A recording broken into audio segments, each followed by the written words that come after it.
Hey, what's up, everybody? How's it going?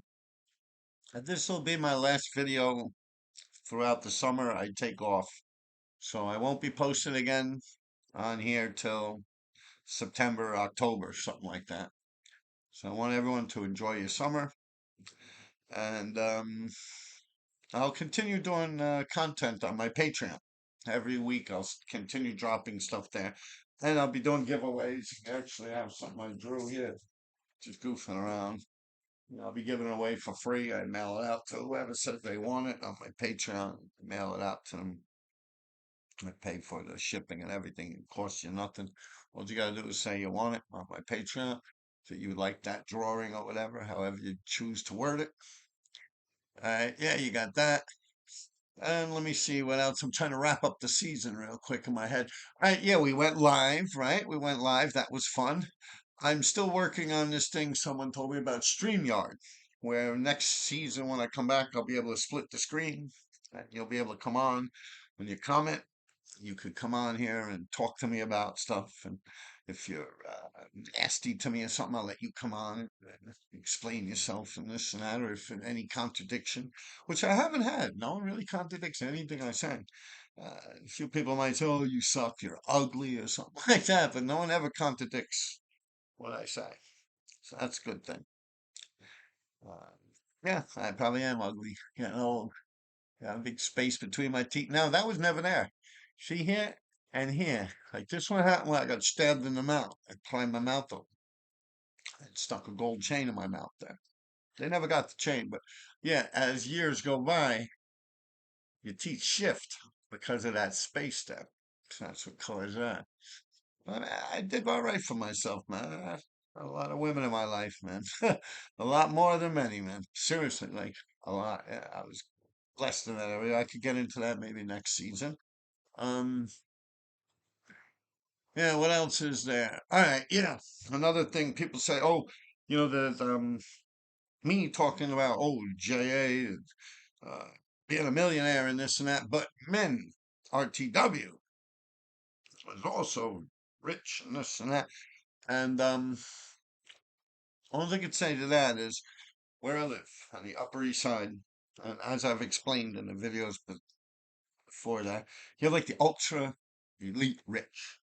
Now, there's a big difference between Min RTW's father that owned a mom and pop pharmacy, drugstore, compared to someone that literally like ruled out fucking the blockbuster movie industry.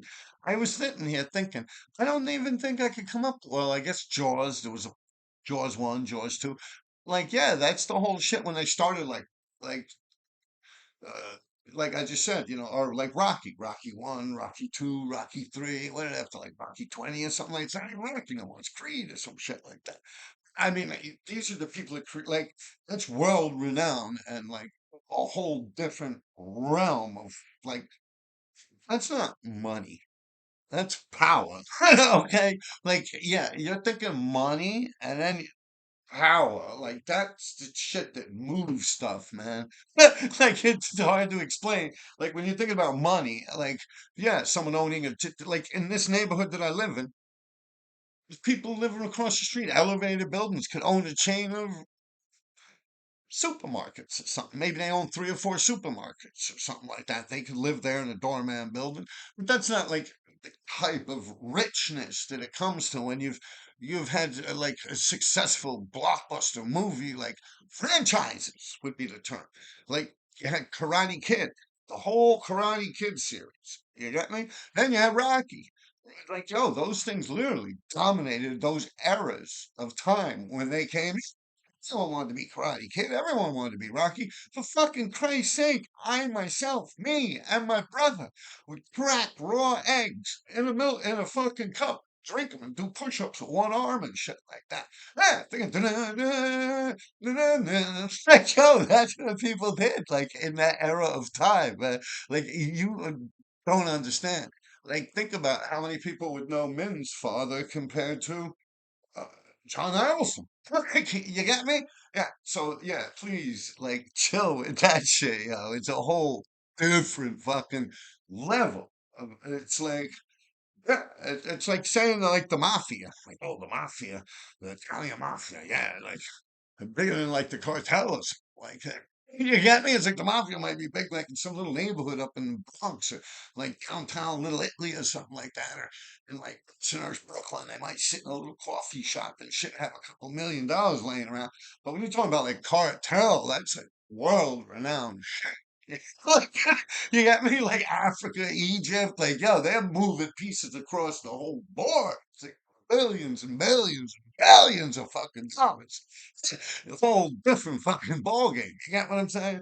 And that's yeah, it's like I mean you can think of it like we're rappers. Like you got someone that's out there that's I don't know. I don't know rap music. It's stupid for me to even bring that up. But you understand, like, you have like Jay-Z up here making all that money, then you got some little guy down here that ain't making shit, like KRS-One or something like that, you know? Yeah, I don't know. Maybe people don't know KRS is man's making his, but from my understanding, KRS-One is living in a fucking a regular little house up in the Bronx, two family or something like that, to the best of my knowledge. But you know, compared to like Jay-Z or something, like different levels. Like you could steal money. You get me? But like you can't steal that money. You follow me? Like yeah, you have to live in these areas. Like you have to live in on the Upper East Side of Manhattan. Like not even the upper well, they're from the Upper West Side, but yeah, not both families to be true for you, Min and JA's family, both from the Upper West Side. But different levels of finances. It's like one is like power and the other's money. You follow me? Like there's a certain level where it's just money until it becomes power. Yeah, it's a line there, and that's the way I could put that. Um, what else was there that we were going through? Criminals, the wrote graffiti. Also, keep your eye out. NYC Crime Spot. Give them a follow. I'm going. I did an interview with them like last week or something like that. That thing should be dropping soon. You'll see me on there, RD and 357 talking and stuff. Yeah, that's more criminal activity. The first one I did was more graffiti related. This is more criminal activity. It should be. I mean, yeah, it was good. We talked up some pretty good conversations here. I like those guys. The NYC Crime Spot, man. Give them a follow. I also see my man D3. 357 Sammy, he's been dropping some gems too on his podcast, his channel. It's the letter D, the letter E, the number three, TV. It says DE3 TV, and it's prison stories. Yeah, he did a good one just the other day, like yesterday or something like that. I caught it. Yeah, those guys are dropping some good things. And I'll probably try and go live tomorrow night. Like right now it's Saturday. And yeah, I want to shave my head, get my hair off my head, and start getting out and doing things because I'm off now. I don't got to go back to work for like 2.5 weeks. I'm chilling. Yeah, my vacation starts. I got no real plans on it, but you know, just gonna do things. Maybe I'll paint some canvases or something like that. But I will continue doing my stuff on Patreon, and the Patreon link will be in the description below. All right, yeah, that. What else is there? Yeah, Dover, rest in peace. Definitely. Dover, rest in peace. That was tragic. I mean, he seemed like a healthy person. I saw him not but a couple of weeks ago. Sad. I don't know what happened. Um, what else is there? Yeah, that's about it. Right? You can't think of nothing else. All right. I got another one. People talk about me with the graffiti, uh, the culture of graffiti and stuff. Uh, the way I look at it, when I started writing graffiti. I've explained it throughout my videos on here. The first few years, I really didn't dig graffiti. I did it. My brother would do it. He's older than me.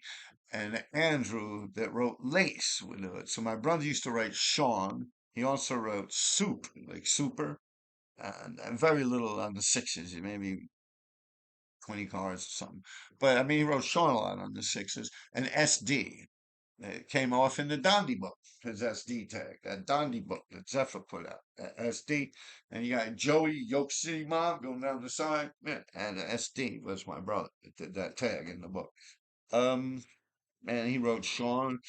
And, I don't know, somewhere along the time when he got locked up, I think he went to Fishkill, Comstock, or some shit like that. And he was kind of out of the picture. I kind of started hanging out with Andrew Lace more so because they're older than me by 3 years. So I started hanging out with him more. I guess I didn't have the restraints of my brother, so I was able to have a little more fun writing my graffiti. And from that point on, I've been hooked. So all I could say is like all the people that I see that come and go throughout my life in writing graffiti, it's like if you don't get hooked and like you don't have to do it and you ain't doing it right. Like yeah, like honestly, like it's hard not to do it. It's hard not to write graffiti when you're doing it properly and you obeyed by like their little street rules and shit like that. Not necessarily the graffiti rules, but the street rules. Like it's important. Yeah, it really is. Like I said, I was always you're always allowed to rob a motherfucker. I did a lot of that. I robbed a lot of graffiti writers. Just about any graffiti writer I came in contact with, I robbed. Just about every single one of them. When they say they met me in some layup or a yard or something, that's because I robbed them and very few of them that I actually clicked with. Some of them might have had the upper hand on me, and I'm at the other end of shit. You get me? And we become friends, or some might be a stalemate. Sometimes it might be they go for theirs, and I'm going for mine, and this and that. And after it's all said and done, we become friends. But many different ways it goes, and I loved it all, man. I really fucking did, man. I ate that shit, man. I drank that Kool-Aid, man. I love fucking graffiti, man. I really fucking do. And I'll tell you, the shit that's going on out there now, it's not like what I'm talking about. So I really have no love or passion for what's going on out there now. A lot of people say, "Oh, yo, RD, let's go write and come on, you know this, that," and it's true. Like I did have that bug and that feeling to write graffiti, but then when I see the competition out there, it's like nothingness. You know what I'm saying? Like a bunch of soft, weak people that they wouldn't be able to hang with it. Like in the whole aspects of war, and it's just there's no competition. I mean, you got people out there that it, the amount has increased and it has evolved. Yes, that's because you don't have no one out there cutting your legs out from under you. You get me? When my generation, the generation before that, and so on and so forth, of course, Cap MPC made it pretty famous in that movie Star Wars, about war. And it's kind of like, during the crack epidemic when I was out there, that shit was the shit. And it's just not there no more. And like, it's become soft. Graffiti has become like a whole, like, soft movement of almost like protesters or yeah, I just don't agree with the direction graffiti went, and I really wouldn't participate in it. Like I said, right now my son is 21 years old. I'm off right now. I'm off. Normally I would take these weeks off every fucking year, my whole life. I would take these years off, these fucking 2, 3 weeks off. Like I say all the time, the best time to go writing right now. Like the kids are switching up. They want to do their little picnics. They have their police athletic leagues. They have their barbecues. The summer's just winding out. Right after the 4th of July, when they're like forced to work because people are lighting off fireworks and you have the fireworks display and have crowd control and shit like that. Right after that weekend, they're allowed a little leeway, and they kind of, yeah, it was the best. Right now would be the best. I would every fucking time, every year, my whole fucking life. Boom, boom, boom, boom, boom. Like clockwork. And like I'm still off those years, but I just have no ambition, no drive. Like I honestly, like I've said in the past, it's like almost I'm ashamed to be associated with the graffiti movement of today. A lot of people that I know who wrote graffiti throughout their life and stopped during the train era. Like right after the trains died, these people, RTW is one of them, Lace is one of them, a lot of people. Ripe, just saw all them dudes. Like, yeah, Ripe, he played around with BS a little bit. He was messing around with Bomb Squad for a while with Tech and them. He continued on a little bit. He was doing some streets out in Queens and stuff. Got some gates in Manhattan. Ripe with the RP fellas. So him no. But yeah, you had people that's like once MTA was done, they were done. Nash always another one pretty much. I mean, he might pop up in Bushwick a little here and there. But yeah, people that their careers ended when the MTA trains got cleaned up. And a lot of people used to almost look at me like, especially leaving the 357 guys when I came down to the park and after I got divorced. I'm like, yo, let's do this. I'm back, you know? Like, to do what? Like, write graffiti? What are you, 11 years old, man? I'm like, yo, what the fuck? And that's when I hooked up with Just DWC. But it takes a certain kind of person to have that, like, yearning to do something. And it's just not there no more. It's really not there like the need or the want. You know, it's not even because I've taken a break. I've just lost interest in it. I wonder if it's because I've gotten older, or it's just like the whole way the world is now. And people even coming at me just for being a white man that writes graffiti. Like I said, I never really. I grew up right here. We're pretty much on the border of Harlem. Like I said, my friends are split about 50-50, if you really think about it. Yeah, I hang out with everyone hangs out with me. We were just about being criminals that wrote graffiti. We never really looked at that. But yeah, now it's become a big issue. It's almost like someone that's a white person that becomes a rapper. And I'll admit, me being a white man, I do look at that kind of funny. Like Eminem, and even watching that movie, 8 Mile, and this and that. I look at it like it's not coming off right. It's just hearing it. You could hear the difference in the rhythms and stuff, and I don't like it. I think there's some cool versions where people mix rock and roll into it and stuff like that. That was cool. I like rock and roll, I guess, and I don't know nothing about rap, and even the Red Hot Chili Peppers, this that, and they kind of rap throughout their rock and roll music. It's just childish to me, I guess. Like even when I was, well, nah, I guess at that point when like Red Hot, it's a Redhead Chili Peppers. When Red Hot Chili Peppers come out, I guess I was in my 30s, maybe 40s or something like that. I don't remember when they really came out. I remember Sammy having the album, D3. He was my roommate. We were living in Staten Island, I think. Yeah, but there's just music. I like old rock and roll, so I really couldn't fathom what is considered good rap music or bad rap music, just like I couldn't tell you what is good country music or what is good opera music compared to what is not good opera music. I can tell you what is appeasing to my ears and the sound, if it's soothing to me or comforting or angst or what, but other than that, yeah, I really have no dog in that fight. But it has been brought to my attention that, a white person, something like that, writing graffiti, something, I don't know. I never thought of it that way. And maybe they're right. Who knows? Maybe there is some truth to that. But growing up in New York City, it's what people did. You could tell you there's a large spread across all races, including Chinese. You had Form that was Chinese, Form, Tommy, good friend of mine. Kaser, he also wrote. You had Stop, downtown, right? Stop, TNS, Fireworks, Canal Street, stuff like that.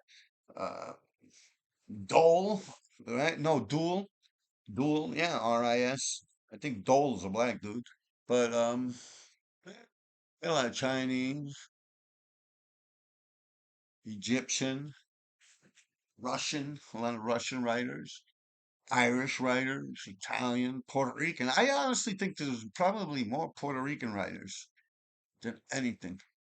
If I was truthfully to sit down and think about it, I think I know more Puerto Rican writers than I know any other race of graffiti writer. It would probably be Puerto Ricans.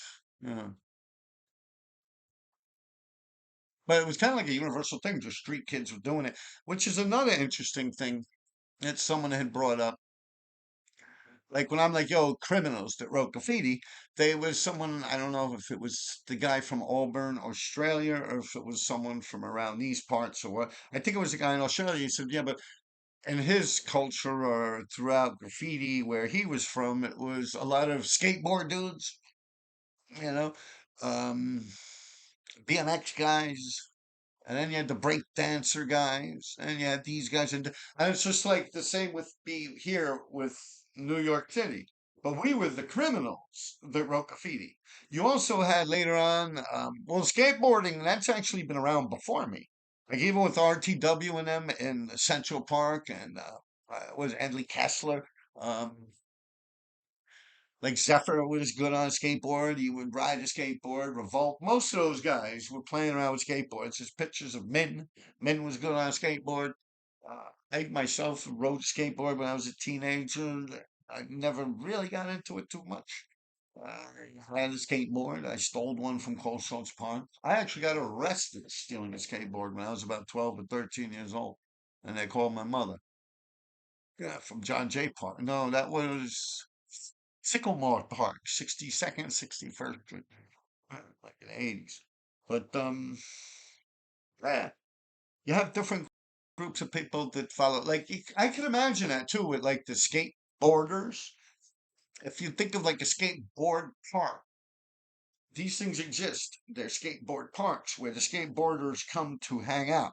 Now, I guess it would be cool for them to leave their little tag there, their logo, or their sticker or something. So this way, it's a skate park when other skaters can skate by. They oh shit, look, Joe Blow was here. Look at that. Oh wow, this must be a cool place to skate.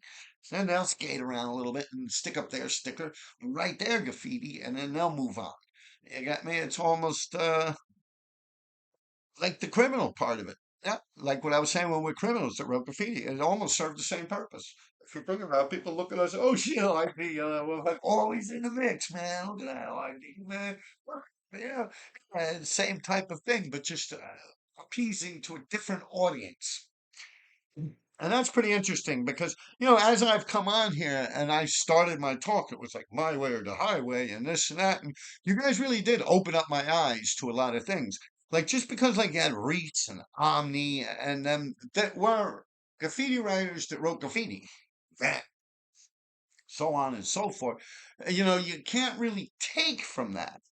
But to us, they were like pussies and they were just people we would steal from. If we caught them out there, we'd catch them out there and then we'd take all their shit. But when the movement, as you would put it, or the culture, you put it that way too, would be that nowadays, 20, 30 years later, they still did get their shit on trains. Even though they're not really criminals that wrote graffiti. So technically that's still in the graffiti realm, but it's kind of like the graffiti we didn't pay attention to because it wasn't the people that we gravitated around. That would be the way to put it. We cared more, like I said, criminals that wrote graffiti. Oh shit, there it is. You know what I mean? Like, yeah, like the other shit was just, there was an old saying back in the days when disco was out and you had rock and roll. They used to say disco is just static in between two rock and roll stations. And then you would also hear people say rock and roll is just static in between two disco stations. You get me? Like to put that's kind of like what everyone else's graffiti was next to criminals that wrote graffiti. I like it almost didn't exist. It was like a blur to us. And that's why my history lacks a lot. And like I said, like with Brooklyn graffiti writers, and I'm pretty good with the late '70s stuff, especially when you start talking about like Central Park or Manhattan. I'm pretty good with that stuff. The Bronx too. I'm pretty well versed in that area, but I definitely lose it around Queens area, especially when you start talking about out Queens, like near the airports and shit like that. Uh, I'm a little familiar with like around right over the bridge because it's right over the bridge for me, like Queensboro Bridge, Long Island City, Astoria area, Woodside-ish. You got me? Yeah. But other than that, my history falls off. Brooklyn, yeah. I don't know shit about Brooklyn. I know a few people that go out there, that were from there, that wrote graffiti. I myself have wrote graffiti in a lot of places in Brooklyn, especially with Nash OA, Ripening. And you can ask Nash, he's out there. I'll tell you, they would take me places. I wouldn't even ask them. Like, where we're going, this, that. It didn't even matter. We'd just meet up and go. It'd be like, yeah, let's do this. Yeah, good times, man. Definitely good times. But the graffiti that you're seeing out there today and the graffiti movement or the game, it's not what we were doing back then in the 80s. And me coming on here is just showing and comparing or talking and enlightening people on how the past was, maybe for future references. I mean, of course, I wouldn't expect the graffiti world to change into the past. I mean, it's obviously moved and it's moved on, but there is a chapter in that graffiti history. I don't really like to call it a culture. Although it would be definitely a culture. It's definitely a lifestyle. And no different than the damn samurais and the cowboys, man. Believe that shit. Like in my mind, yeah. Like I said, I drank the Kool-Aid. I was in that shit for a fucking penny. I was in that shit for a pound. Yeah. Graffiti, oh yeah. I rode that shit for real. And no one can say different. I really did. I played that shit through. Yeah. Loved every minute of it. And that's because I never had to shy away from anything. I honestly played it above board. I never had to cheat or anything like that. When it came to fighting, I fought. When it came to writing, I wrote. And when it came to robbing motherfuckers, I robbed motherfuckers. Yeah, I just kept it all just straight up. Go, go, go. And I'm proud of myself. Yeah. I mean, for what I've done back then, but I definitely have no intentions on continuing on any further with the graffiti game. Uh, in New York City or anywhere else on earth. From this point forward in my life, that is behind me. And I only come on here to discuss it with you guys and talk about it, reminisce about it, even. Or some of you guys like to say, get under my wing. School is. Like a lot of people say, "Oh, how come the old school never take time out to kick knowledge to the youngins and this and that?" And like I said, it really wasn't considered a culture back then. It was just shit we did, and a lot of people don't give a fuck. And they're probably pissed off that you guys are taking their thrones, especially when it comes to the streets. Like you can't take anyone's throne from the subways, but from the streets, yeah. Look, JA's fucking got no throne. No one's got after the Hanzo guy and all that shit that's been going out there, pandemic or not. You can't deny the shit did not happen. So all the shit we were doing back in our day, you guys blew past the shit, except for the violence.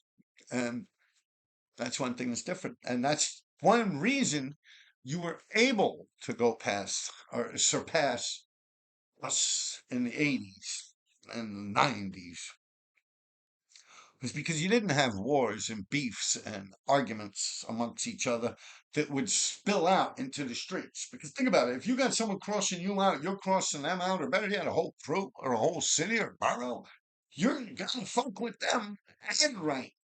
And it just you don't have enough time. There's not enough hours in the night, man. You're either gonna fuck with them one night and push your name forward the other night. Me, what I mainly did was when I had the whole city after me, I didn't even bother. I never bothered fixing my tags. I saw Kes 5 was into that shit. I used to laugh at him, like, why bother? Like, just do another one next to it. Like, what the fuck? But yeah, he was into that shit. I don't know. Different strokes for different folks. Yeah, I'll just do it. I'll cross that shit. I'll just do another one. Someone keep it going. Just amongst my travels, whoever I came across, I would just dog them and keep it going. I wouldn't go out of my way to seek them. Because I was smart. I kept it on Manhattan Island. You want to come for me? You got to come to Manhattan Island, and I had shit a lot. So it's like I see you picking around here.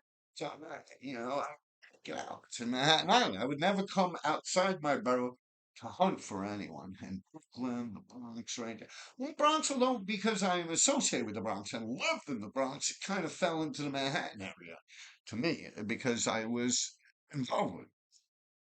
like Queen stuff like that too. But even with Queens with like Skay and shit like that, I hopped around a little, did a bunch of big fillings and stuff. But yeah, my main meat and potatoes was Manhattan. And yeah, it was just hard for people to fuck with me. Like, you want to fuck with me, you got to fuck with like thousands of tags. And by the time you pick off what, 100, I probably already did two, 300. Plus, I still already got the whole shit on Smash. So yeah, it was always a numbers game.